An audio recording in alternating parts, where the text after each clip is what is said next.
What's going on, everybody? It's TheNidien. What we have today is I want to talk to you guys about this Trayvon Martin case a little bit and what's surrounding the case. Not so much the case, but what's surrounding it as American general public, the media, our government officials, the president, all sit back and make speculations, perceived notions of what's going on, and what I see is absolutely disgusting. You know, like I said, all the way from me and you, the common guys here sitting in America working every day, all the way up to the president. And we have a huge problem as far as America goes, and this is becoming blatantly obvious as far as what this case has brought about, all the way from, laws, lawmakers, what we got going on in the government, and, our public school system, private school system, the media, and I think a lot of heads, no matter which way this case goes, need to start rolling and be held accountable for their actions. Like I said, I believe, the president should be held accountable for putting his foot into the racial divide. I think the government officials that have been involved in it, as far as the racial divide, they need to be held accountable. The people in the media for twisting all sorts of things, from cropping 911 tapes to making it the way they want to sound, to the photos, to just about everything they've done. They need to be held accountable, and the list goes on, and it's absolutely disgusting. I'm not exactly sure if the American public even knows that the Bill of Rights and the Constitution exists, let alone what it says, and what we have as civil rights as far as American citizens go, innocent until proven guilty, trial by jury, all this other good stuff. And I think people don't even know this stuff exists.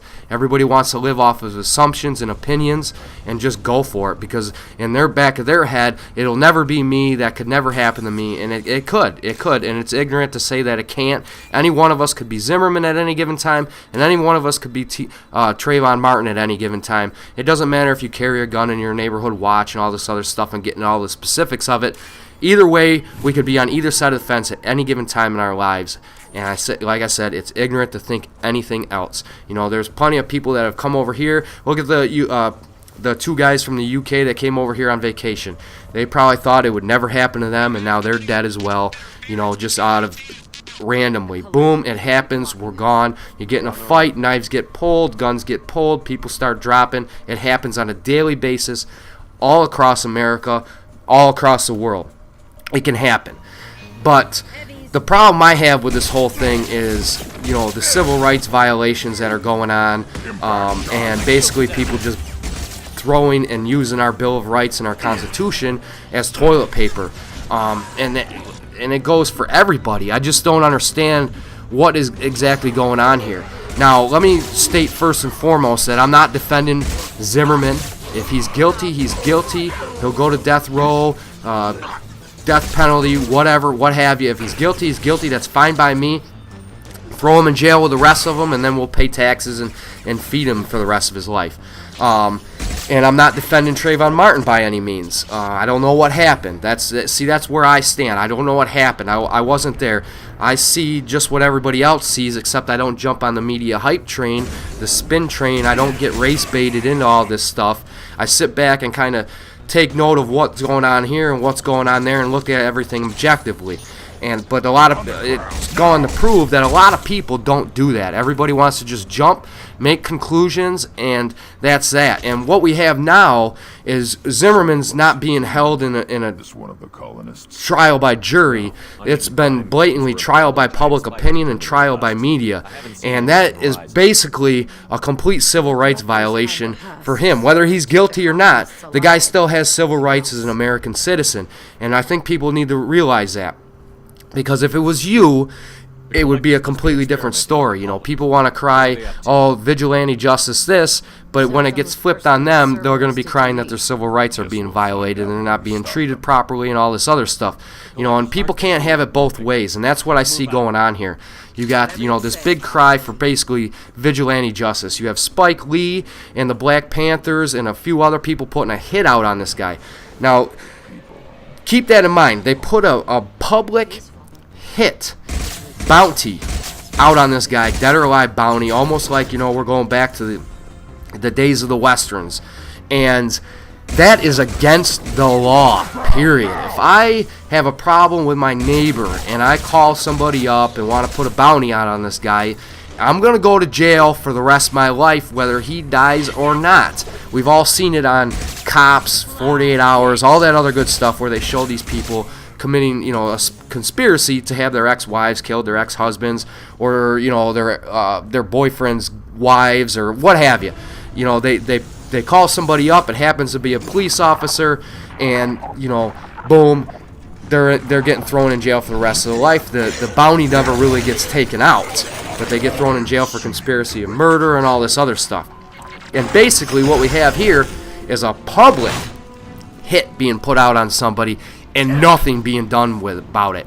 It's barely touched in the news, if at all. Spike Lee tweeted out the address of the guy and basically said, here's his address to 250,000+ people. He said, go kill him. And, of course, he's not going to do it because he's just sitting behind his keyboard as spineless man he is. If it was that big of a deal, why didn't he go do it? Instead, he wants to go just send the general public out there. But what people need to realize is he didn't just put this couple's life in danger because it was the wrong address, or their son's life in danger. He put their neighbor's life in danger. If a mob would have showed up and the police would have showed up and bullets started flying, there could have been a lot of bodies and the blood would have been on his hands just as much as the people pulling the trigger, or what would ever happen. And just to break it down in the most simplest form, it's against the law. And he should be sitting in jail. The Black Panthers should be sitting in jail right now, being processed through the court system for conspiracy of murder, or whatever you want to do, incite a riot. It doesn't matter. They need to be in jail and being held accountable for their actions. And it's absolutely disgusting that nothing's being done about this. I don't get it. I don't know what your guys' opinion on it, but I don't get it. I don't understand why there isn't an outcry for this, because this is complete injustice before it even happens, And then you have, Obama. He went and opened his mouth and pretty much stuck his foot in the racial divide by saying if he had a son, Trayvon Martin would look just like him. And it's not because he would, look just like him. It's because of the color of his skin. I'm sure everybody can see the notions behind what Obama just said. He's basically saying Trayvon Martin would look like him because of the color of his skin, and he stuck his foot into that racial divide. And people need to understand the political gains and implications behind doing something like that. It's a re-election year, and these guys don't really care. They'll do pretty much anything and put these little tidbits out there to make sure they get re-elected and all this other stuff. Because if Obama actually believed that Trayvon Martin would look like his son due to the color of his skin, then his son would also look like the 110 plus homicide victims in Chicago in the last 90 days. Trayvon Martin would also look like, Al Sharpton and Jesse Jackson. Obama's son would look like, the four guys and a girl that mutilated the college couple. Obama's son would look like the kid that killed the two guys from Britain, and so on and so forth, and it goes down the line simply due to skin color. And it's that alone is absolutely disgusting, and he should be held accountable for that, because that alone, it's absolutely amazing. It's mind-boggling that people just want to throw that to the side, because that is, for the President of the United States to go and say something like that is devastating as far as what the implications behind it, as far as what could happen to us as Americans down the line. And it's almost grounds where somebody should be thinking about impeachment, to be completely honest, because there is no room for that, especially from the President of the United States. Absolutely disgusting. And, the list goes on. You have Jesse Jackson and Al Sharpton jumping in the mix. And I'm not sure if people are really familiar with what these guys do, but these two guys consider themselves activists, and what they really are is two of the most high-profile racists on the planet. What they do is they pretty much show up. If you guys don't know, you can go look at the Tawana Bradley case, the Duke case, and pretty much what they do is they try to put the American public on a racial witch hunt. They'll condemn everybody they can possibly condemn. And what happened in the Tawana Bradley case and what happened in the Duke case is it kind of came out that it was all bogus. And they didn't offer any apologies. They tried to ruin these guys' lives. I mean, pretty much they almost effectively did to a certain point. And there was no apologies. They slunk back in their holes like the snakes that they are and collected their donations because, you guys don't realize, because they have Reverend in front of their first name, they live tax-free, all this other stuff. So whatever money they make and donations they get, it's all in the pocket. And these guys live really, really well for being non-profit activists and all this other stuff. So it's absolutely crazy that these guys are not written off by the American public. And even if you want to go into it, I can't believe they're not written off by the black community yet. These guys are awful. They're snakes. They're vultures. And not only that, I believe MSNBC gave Al Sharpton his own show. I will never go to the MSNBC site again. That is absolutely disgusting, and I cannot believe that he has actually got his own show due to this. It just shows how the media is biased and where they want fingers to point just to make a dollar. They don't want to report on any actual journalism. They just want to make that dollar and at the cost of the American public. They don't care. They want a racial war. They want bodies hitting the floor because that makes stories, and stories make money. And, when it comes to the media, Yahoo put an article out the other day about, this case has brought the worst out in the media. And not only that, in the same article that they're complaining about what other people have done as far as the media goes, they put the pictures of Trayvon Martin being 12 and Zimmerman probably being 50 pounds heavier than he is right now. And, that just to be complaining about the media doing something like that and then put those photos in the same article in itself speaks volumes about what's going on. You had the 911 tapes that were cropped and put together, so they made the implications of what Zimmerman said a lot greater than what was actually said. And the list goes on and on. I suggest people go check out that article. I'll put a link in the description because it's absolutely disgusting. And that's just, the major things. There's been a lot more happening as far as what the media's been doing in between all this, under that, and still going on. So, in my opinion, once this is all over, these media outlets, the government, they need to start taking a little bit of action towards the media. There needs to be some laws put in place about evidence being brought out before trials, or how do I want to put it, crimes go to courts, so on and so forth. I think, like I said, this is going to be a landmark case, and it's going to change a lot of things, not just one thing or two things, a lot of things all the way across the board. It could be better, it could be worse, that's yet to be seen. And then, you got the American public just basically jumping on all this evidence that's being leaked out here and there. And people, I think, have a huge misconception about this. This isn't supposed to be public knowledge. Everything we're seeing is supposed to be under lock and key. Nobody's supposed to be seeing it except the prosecutors and everybody involved in the case. And then when it goes to court, it becomes public knowledge. That's how it works. That's supposed to be how it works. Because otherwise you get evidence out there, it gets tainted. People form opinions, just like that's going on now. They perform perceived notions, and everything starts to get twisted. And basically what you have is tainted evidence now. And and it also taints the jury pool big time. Finding a jury for this case is going to be, I don't know where they're going to have to go, Antarctica, to probably find people that don't know about this. But it's going to be, that's why we have the judicial system in place. A lot of people, I think, have this misconception that everything that comes to light should be immediate public knowledge. But there's a reason behind that. And if you were the one being tried, you would not want to be tried by public opinion or media opinion. That's why we have trial by jury, not trial by media, trial by opinion. And that goes back to people needing to read the Bill of Rights and understanding the Bill of Rights, not just reading it, but understanding the Bill of Rights and basically their civil rights in the judicial system, even on the smallest of levels. And just from my standpoint, like I said, I'm not defending either of these guys. It's just the way it is.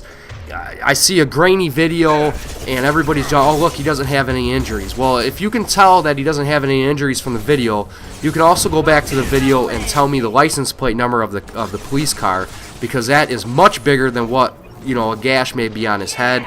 You could probably tell me, you should be able to tell me the in the second part of the video, you should be able to tell me the names of the officers from the nameplate and possibly their eye color if you can see that. Because for the most part, you got to look at it objectively. It's 15 plus feet away. It's grainy, and if you can't read the license plate on the cop car, you're not going to be able to tell. It's really that simple. But people jump and hang on it, and not only that, they will push their ideas and opinions on everybody, almost like religious freaks, like the people that are like, if you aren't a Christian, you're going straight to hell, and that's just the way it is. Nobody else can do any of this. So you got to look at all this stuff objectively. You got the 911 tapes, you hear this, you hear that, and then you got the voice analysis that came out on it, which also has to be taken objectively. Because what you have is one, I think they even removed it from the article since they updated it, but you had one software that's not even permissible in court most of the time, and it doesn't even really be able to tell, all it can tell if it's male or female and their approximate age, but everybody knows somebody that is like 45 and their voice is that of like a 15-year-old. And so, that software, seeing how it's not even permissible in court most of the time, should be just thrown out. That guy's analysis of it has zero bearing on anything as far as I'm concerned, and it has zero bearing on the court case, and it's not permissible in court. So it's just an expert opening his mouth to be in the media and get his name out there. The other one is a little bit better, but again, it's software and it's similar. We don't know how similar. It's just similar from what he says to what the CIA, FBI, and all the government uses as far as that goes. He said he ran it against 300 voices. It all came back 99%. And then they say that it came back as a 48% match to Zimmerman's voice. And that speaks volumes because he goes and says that under scientifically certain that is not Zimmerman's voice. But it was a 48% match. If it wasn't 100% Zimmerman's voice and somebody else's voice, because they obviously don't have Trayvon Martin's voice on tape to do an analysis on, it really shouldn't have came back at all, because the other 300 voices came back as a 99% match. They didn't come back as 100 came back as a 50% match, 50 of them came back as a 75% match, and 30 of them came back as a 25% match. He said, the expert said, 300 voices were ran against it, 300 voices came back as a 99% match, that they weren't Zimmerman's voice, and then the voice on the 911 tape came back as a 48% match. So they're not as conclusive as everybody thinks they are. Not to mention these experts are hired, they're paid, and the paper went out there to get these expert opinions outside of the police investigations, because right now there's a gag order on the evidence, as there should have been from day one. And the lawyer made a huge, not the lawyer, but the part-time mayor made a huge mistake about putting these 911 tapes out there, to be completely honest. He can think he was doing the right thing. He wasn't hiding anything, trying to be the good guy and all this stuff, but he made a huge mistake, period. And, it's just disgusting how I see people going about this and just making all these blatant accusations and holding trial and wanting to hang this guy, much like the Salem witch hunts back in the day. And, turning into a racial void. And, I've seen whole articles on trying to figure out Zimmerman's race and all this other stuff. The fact of the matter is, they want to call him a white Hispanic now, and white, therefore, that's why it's a racial hate crime. And, but he's a registered Hispanic under voting. When he goes and applies for a job, he's under Hispanic. There is no check marks anywhere as far as voter registration, census, all that other stuff as a white Hispanic. And if he's white, then Obama would be white. Obama's half white. Actually, we don't actually know what Obama is, and that's a whole nother thing. His educational records are all under lock and key. Nobody can see them for a reason, and many other things. But that's a whole different case and a whole different problem as it is. But I don't know what your guys' opinions are. I don't know how you guys see the case. Do you guys jump on this and kind of just get focused and in on all this crap? Or do you sit back and kind of do this? Because, people are going to be glad that these safety nets are involved as far as DA goes. Because, let me put it this way.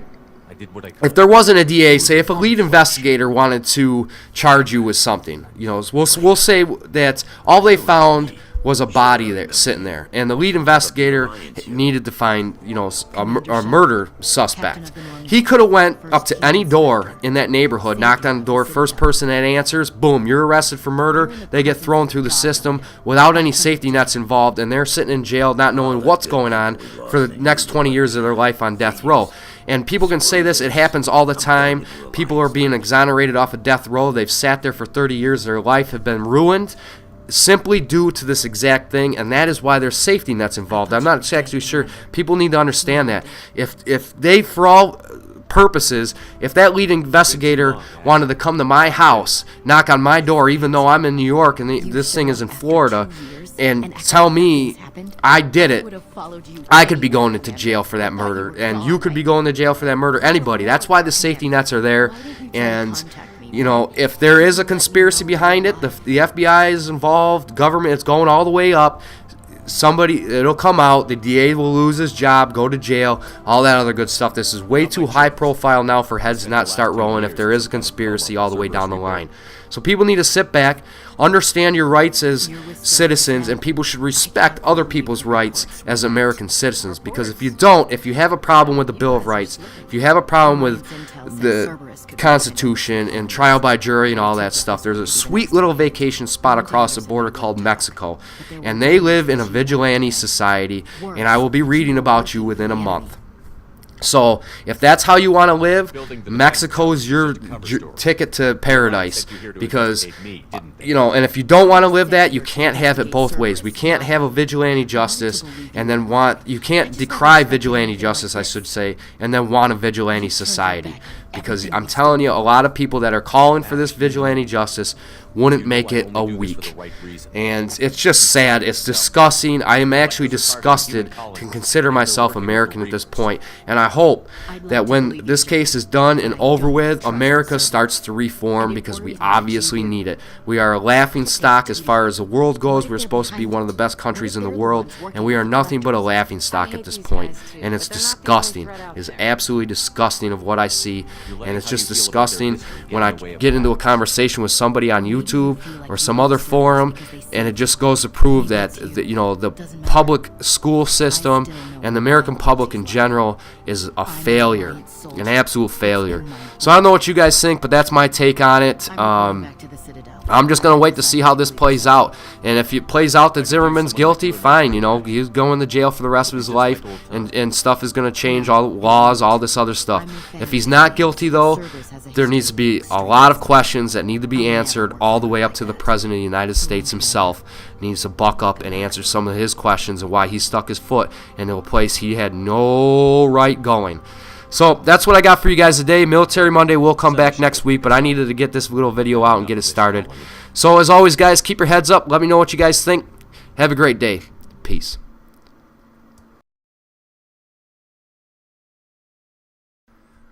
What's going on, everybody? I just want to let you guys know you can check out my last video on VidThru. It's a Terra Online First Impressions with a little bit of Berserker gameplay and a little bit of Mystic gameplay. We're going to get you guys some more of that as soon as the beta kicks back up next weekend.